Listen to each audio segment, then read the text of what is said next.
আগামী 23শে জুলাই পূর্ণাঙ্গ বাজেট কি বড় ঘোষণা হওয়ার সম্ভাবনা রয়েছে। পিএম কিষাণের টাকা বাড়ানো হবে, মহিলাদের জন্য দুর্দান্ত দারুণ খবর। অবশ্যই ভিডিওটা প্রথম থেকে শেষ পর্যন্ত দেখবেন। আগামী 23শে জুলাই পূর্ণাঙ্গ বাজেটে কি ঘোষণা হতে পারে, মহিলাদের জন্য কি খবর রয়েছে এবং পিএম কিষাণের টাকা বাড়া নিয়ে, গ্যাসের দাম কমা নিয়ে ইত্যাদি সমস্ত কিছুই কিন্তু আজকে আমরা এই ভিডিওর মাধ্যমে দেখে নেব। তো চলুন বেশি দেরি না করে ভিডিওটা শুরু করা যাক। ভিডিওটা শুরু করার প্রথমে আপনাদের যে কাজটা করতে হবে, এই যে দেখুন এখানে একটা লাইক বাটন রয়েছে, এখানে ক্লিক করে ভিডিওটাকে লাইক করতে হবে। আর সাথে দেখুন এখানে সাবস্ক্রাইব বাটন রয়েছে, এখানে ক্লিক করার পরে নোটিফিকেশন বেল আইকনটা আসবে, এখানে ক্লিক করে আপনারা অল নোটিফিকেশন বেল আইকন যেটা রয়েছে সেটাকে অন করে দিবেন। তাতে করে কি হবে, যখনই আমি কোনো নতুন ভিডিও আপলোড করবো সেটা নোটিফিকেশন আপনার কাছে পৌঁছে যাবে। আর যারা আগে থেকে সাবস্ক্রাইব করে রেখেছেন তাদেরকে অসংখ্য ধন্যবাদ। তো দেখুন, আপনারা দেখতে পাচ্ছেন অনেক সেক্টর এবং বিভাগ 2024-25 কেন্দ্রীয় বাজেটের ভর্তুকি, করত্রাণ এবং অন্যান্য ভর্তুকি আশা করছে। অর্থমন্ত্রী নির্মলা সীতারামন মহিলাদের ক্ষমতায়নের জন্য বাজেটে কিছু বড় ঘোষণা করতে পারেন। এছাড়া কিছু নীতি মামলার ক্ষেত্রেও পরিবর্তন আনা যেতে পারে। এতে ভর্তুকি বাড়ানো এবং গুরুত্বপূর্ণ পণ্যের দাম কমানোর দিকে নজর দেওয়া যেতে পারে।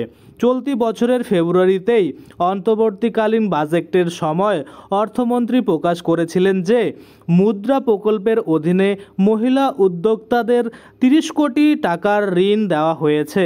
এছাড়াও 83 লক্ষ স্বনির্ভর গোষ্ঠী এবং 1 কোটি মহিলাকে লাখপতি দিদির সিদ্ধান্ত নেওয়া হয়েছে। মহিলারা কর ছাড় পেতে পারেন। বিশেষজ্ঞরা বিশ্বাস করেন যে 2024 সালের পূর্ণ বাজেটে মহিলাদের উন্নতির জন্য ভর্তুকি কার্যকর করা যেতে পারে এবং গুরুত্বপূর্ণ পণ্যের দাম কমাতে অতিরিক্ত কর ছাড় দেওয়া যেতে পারে। বিশেষ করে রান্নার গ্যাস ও স্বাস্থ্য পরিষেবায় ভর্তুকি দেওয়া যেতে পারে। এছাড়া সরকার নারীদের কর ছাড় দেওয়ার কথাও ভাবতে পারে।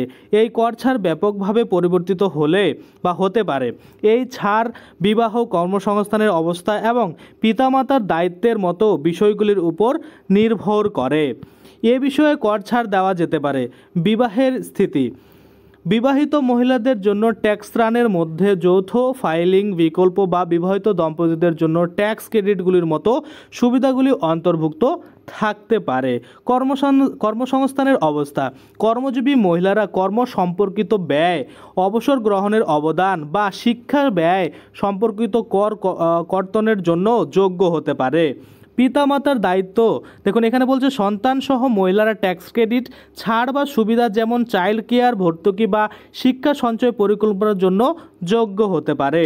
তারপর যদি আমরা দেখি কর সুবিধার ক্ষেত্রে অর্থমন্ত্রী সীতারামন কি দিতে পারেন, দেখুন এখানে বলছে RSM ইন্ডিয়ার প্রতিষ্ঠাতা ডক্টর সুরেশ সুরানা বলেছেন যে সরকার বিশেষ করে মহিলাদের জন্য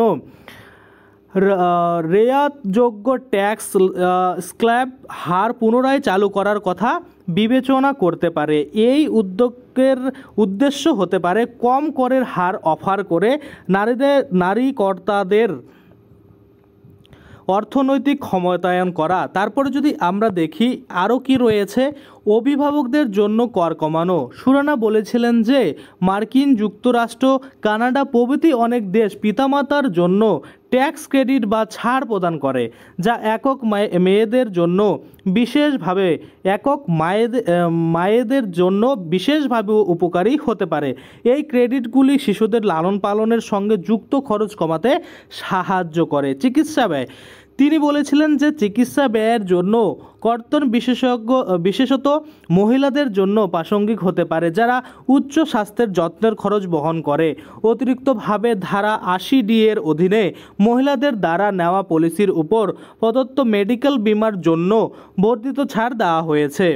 ব্যবসায় ছাড়, যেসব মহিলারা স্বনিযুক্ত বা তাদের নিজস্ব ব্যবসার মালিক, তারা তাদের ব্যবসায়িক ব্যয় বা স্টার্টআপ খরচ ছাড়াও কিন্তু একজন বিশেষ ব্যবসায়ীর ছাড়ের জন্য যোগ্য হতে পারেন। তো আশা করি আপনারা বুঝতে পারছেন এই আগামী 23শে জুলাই মহিলাদের জন্য কিন্তু এই বাজেট খুবই গুরুত্বপূর্ণ হতে চলেছে। এবং তাছাড়া পিএম কিষাণ সম্মান নিধি যোজনার টাকা বাড়ানো নিয়ে এবং আরও যে আমরা দেখলাম অন্যান্য জিনিসগুলো সমস্ত কিছু কিছুই কিন্তু আগামী 23শে জুলাই ফাইনাল হবে।